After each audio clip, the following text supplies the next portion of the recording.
When one door closes, another door opens. But we so often look so long and so regretfully upon the closed door, that we do not see the ones which open for us. Concentrate all your thoughts upon the work in hand. The sun's rays do not burn until brought to a focus. Man is the result of slow growth, that is why he occupies the position he does in animal life. What does a pup amount to that has gained its growth in a few days or weeks, beside a man who only attains it in as many years? A man, as a general rule, owes very little to what he is born with. A man is what he makes of himself. I have always considered myself as an agnostic. Don't keep forever on the public road, going only where others have gone. Leave the beaten track occasionally and dive into the woods. You'll be certain to find something you have never seen before. We are all too much inclined, I think, to walk through life with our eyes shut. There are things all round us and right at our very feet that we have never seen, because we have never really looked. What this power is I cannot say.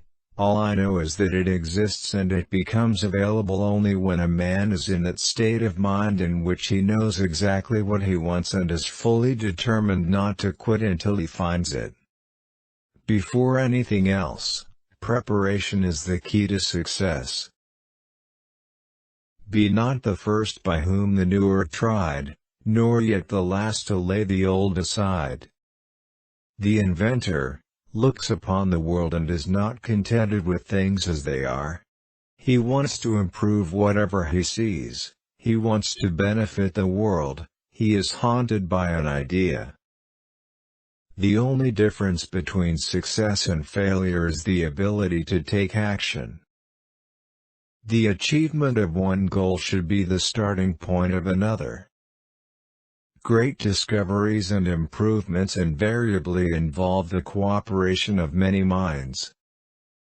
You cannot force ideas. Successful ideas are the result of slow growth.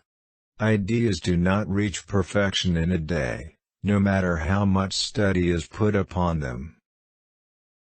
The day will come when the man at the telephone will be able to see the distant person to whom he is speaking. I have traveled around the globe. I have seen the Canadian and American Rockies, the Andes, the Alps and the Highlands of Scotland, but for simple beauty, Cape Breton outrivals them all. God has strewn our paths with wonders, and we certainly should not go through life with our eyes shut. The most successful men in the end are those whose success is the result of steady accretion. It is the man who carefully advances step by step, who is bound to succeed in the greatest degree. Sometimes we stare so long at a door that is closing that we see too late the one that is open. One day every major city in America will have a telephone. I would impress upon your minds the fact that if you want to do a man justice, you should believe what a man says himself rather than what people say he says. A man's own judgment should be the final appeal in all that relates to himself. The most successful men, in the end, are those whose success is the result of steady accretion. Man is an animal which, alone among the animals, refuses to be satisfied by the fulfillment of animal desires. There cannot be mental atrophy in any person who continues to observe, to remember what he observes, and to seek answers for his unceasing hows and whys about things. Night is a more quiet time to work. It aids thought. It is not, of course, complete yet. But, some sentences were understood this afternoon. I feel that I have at last struck the solution of a great problem. A person without a practical end in view becomes a crank or an idiot. Such persons fill our asylums. Educate the masses, elevate their standard of intelligence, and you will certainly have a successful nation. Neither the Army nor the Navy is of any protection, or very little protection, against aerial raids. The nation that secures control of the air will ultimately control the world. Perseverance must have some practical end, or it does not avail the man possessing it. I may be given credit for having blazed the trail, but when I look at the subsequent developments I feel the credit is due to others rather than to myself. The results would be considered very unsatisfactory at the present time, yet, encouraged by the results, poor as they were, I went ahead immediately to prepare specifications for a patent. All really big discoveries are the results of thought. I had made up my mind to find that for which I was searching, even if it required the remainder of my life.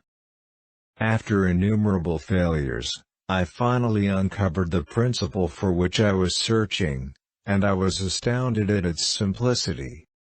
To tell you the truth, as a practical man, I did not believe it. As a theoretical man, I saw a speaking telephone and that theoretically we had the means of reproducing speech in distant places. My knowledge of electrical subjects was not acquired in a methodical manner but was picked up from such books as I could get hold of and from such experiments as I could make with my own hands. America is a country of inventors, and the greatest of inventors are the newspapermen. Of course it will be a little thing, but do not ignore it. One discovery will lead to another, and before you know it, you will have something worth thinking about to occupy your mind, and really big discoveries are the result of thought. Observe, remember, compare. Thanks for watching, subscribe and press the bell icon for more videos.